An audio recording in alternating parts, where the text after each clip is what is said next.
स्वागत है आप सबका नेटवर्किंग की पहली क्लास में। तो चलिए दोस्तों शुरू करते हैं आज की वीडियो। दोस्तों सबसे पहला जो क्वेश्चन आता है वो है कि कंप्यूटर क्या है, व्हाट इज़ कंप्यूटर। पहले अगर किसी को किसी से बात करनी होती थी तो वो उसको चिट्ठी लिखता था और चिट्ठी को भेजने में काफ़ी समय लग जाता था। तो उसके बाद हमारे पास मोबाइल फ़ोन आए। ये एक मिनी कंप्यूटर है, एक छोटा है जिससे अब ज़्यादा टाइम खर्च नहीं होता। हम कहीं से ही बैठ के किसी से भी बात कर सकते हैं और इससे हमारे समय की बचत होती है। तो कोई भी इलेक्ट्रॉनिक मशीन जिससे हमारा काम आसान होता है और हमारे समय की बचत होती है उसे कंप्यूटर कहते हैं। और अगर इसकी सिंपल सी डेफिनेशन ली जाए तो हम कह सकते हैं कि computer is a electronic machine. तो दोस्तों अब बात करते हैं कि कंप्यूटर कितने तरह के हो सकते हैं। क्या आपको पता है कि कंप्यूटर कितने तरह के? अगर आपको पता है या फिर आप एक काम करें कि वीडियो को पॉज करें और सोचें कि कंप्यूटर कितने तरह के हो सकते हैं।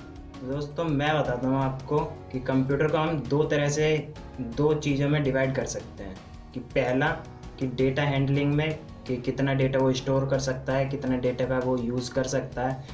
और जो दूसरा है वो उसके साइज़ पे डिपेंड करता है कि उसका साइज़ कितना, अगर ज़्यादा बड़ा है तो वो अलग कंप्यूटर है और छोटा अलग। तो दोस्तों सबसे पहले बात करते हैं डेटा हैंडलिंग कैपेबिलिटीज़ में। तो इसके अंदर दोस्तों 3 तरह के कंप्यूटर आते हैं। पहला एनालॉग, दूसरा डिजिटल, तीसरा हाइब्रिड। तो इसमें जो पहला एनालॉग है, एनालॉग के अंदर क्या होता है दोस्तों, ये सीधे जो भी मेजरिंग डिवाइस होता है हमारा, सीधे उससे लेके इंफॉर्मेशन और सीधे डिस्प्ले कर देता है। इसका एक एग्जांपल हो गया स्पीडोमीटर, या आपने सबसे ज़्यादा देखा होगा मरकरी थर्मामीटर। मरकरी थर्मामीटर इसका एक बहुत सिंपल सा एग्जांपल है।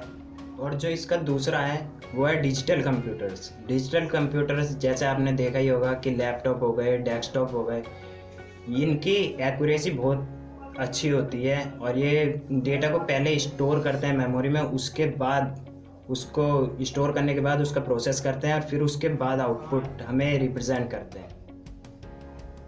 और जो दोस्तों इसके अंदर तीसरा जो टाइप है वो है hybrid computer. Hybrid computer analogue और डिजिटल का मिक्सअप होते हैं। ये एनालॉग कंप्यूटर की तरफ फास्ट तो होते हैं और साथ ही इनके अंदर जो डिजिटल कंप्यूटर्स की मेमोरी में स्टोर करने की कैपेबिलिटी और जो इनकी एक्यूरेसी होती है वो डिजिटल कंप्यूटर की तरह होती है।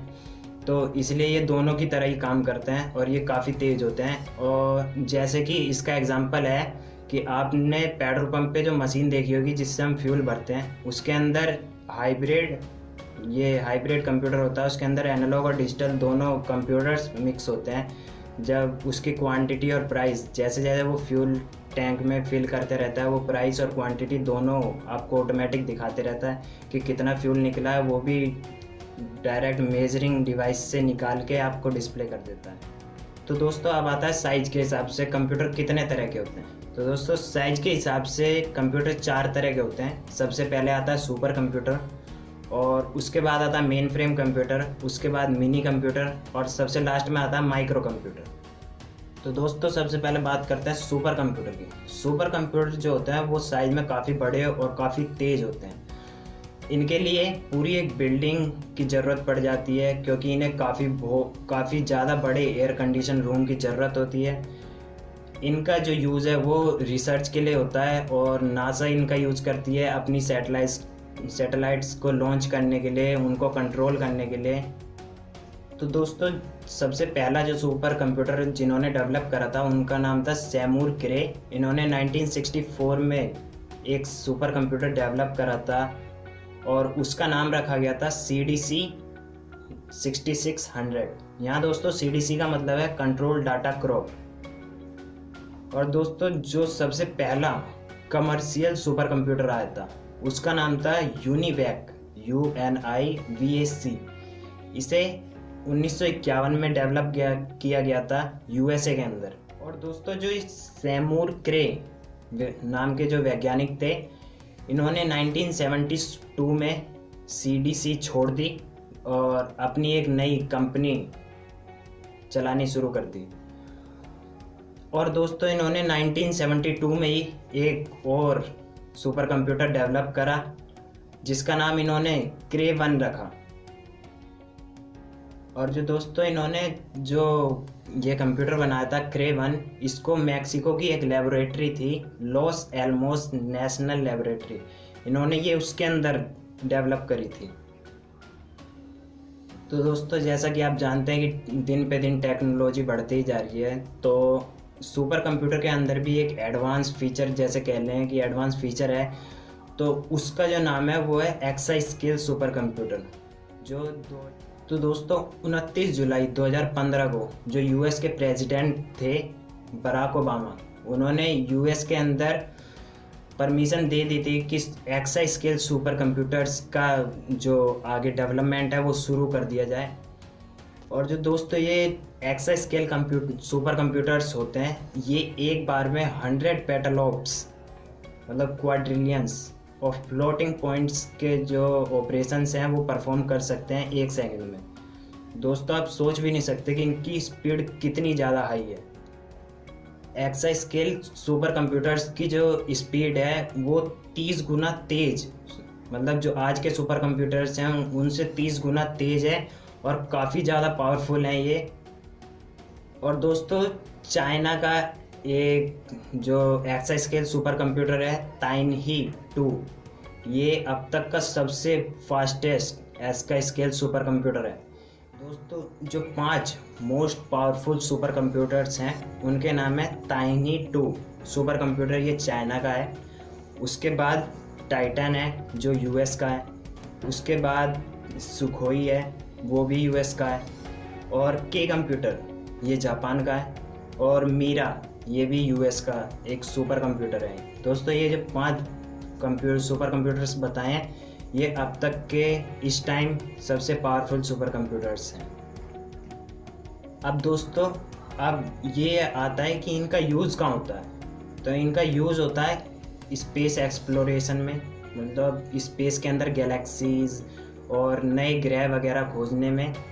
और जो दूसरा है इसका वेदर फोरकास्टिंग में, जैसे कि आज पश्चिम बंगाल में जो तूफ़ान आया था एम्फन तूफ़ान, उसका पता इन्हीं कंप्यूटर्स के द्वारा लगाया गया था। और अर्थक्वेक स्टडीज़ में, अर्थक्वेक के बारे में पता लगाने के लिए। और दोस्तों सुपर कंप्यूटर्स का यूज़ न्यूक्लियर वेपन भी डेवलप करने के लिए करा जाता है। दोस्तों अब बात करते हैं मेन फ्रेम कंप्यूटर्स की। मेन फ्रेम कंप्यूटर्स ज़्यादा सुपर कंप्यूटर की तरह ज़्यादा पावरफुल नहीं होते हैं, लेकिन काफ़ी महंगे होते हैं। इनका यूज़ जो बड़ी फर्म्स हैं, बड़े बिजनेस हैं और जो गवर्नमेंट ऑर्गेनाइजेशन हैं, इनका यूज़ वो करते हैं अपने डेटा को स्टोर करने के लिए। और इनके लिए भी काफ़ी बड़े एयर कंडीशन रूम की ज़रूरत पड़ती है। और दोस्तों ये काफ़ी तेज़ होते हैं और इनकी डाटा स्टोरेज करने की कैपेबिलिटी भी काफ़ी ज़्यादा होती है। इनका यूज़ जो है वो बैंक्स करते हैं, इंश्योरेंस कंपनीज करती है, और जो इंस्टीट्यूशन होते हैं बड़े बड़े जैसे सीबीएसई हो गई, ये अपने स्टूडेंट का डेटा स्टोर करने में, अपने अकाउंट्स होल्डर का डेटा स्टोर करने के लिए, उनका नाम है फित्जुत्सु ICL VME। और जो दूसरा है हितेशी Z800। तो दोस्तों अब बात करते हैं मिनी फ्रेम कंप्यूटर्स की। मिनी फ्रेम कंप्यूटर्स जो होते हैं वो स्मॉल फर्म्स और स्मॉल बिजनेस में यूज़ करते हैं, लेकिन दोस्तों ये सिंगल पर्सन के यूज़ के लिए नहीं बना है। इनका यूज़ एक बड़ी कंपनी में काफ़ी सारे डिपार्टमेंट होते हैं, जैसे ले लेते हैं एग्जांपल प्रोडक्शन डिपार्टमेंट है, वो अपने प्रोडक्शन के अलग अलग स्टेप को देखने के लिए इनका यूज़ करती है। और दोस्तों इन्हें मिड रेंज कंप्यूटर के नाम से भी जानते हैं। और जो पॉपुलर मिनी कंप्यूटर्स हैं उनका नाम है K202 और टेक्सास इंस्ट्रूमेंट TI-990। और दोस्तों आखिर में बात करते हैं माइक्रो कंप्यूटर्स की।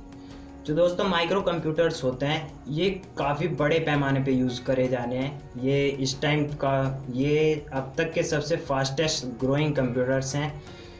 लाइक आपका फ़ोन आजकल काफ़ी ज़्यादा चल रहा है, लैपटॉप हो गए और कार में सेंसर्स लगे होते हैं वो हो गए।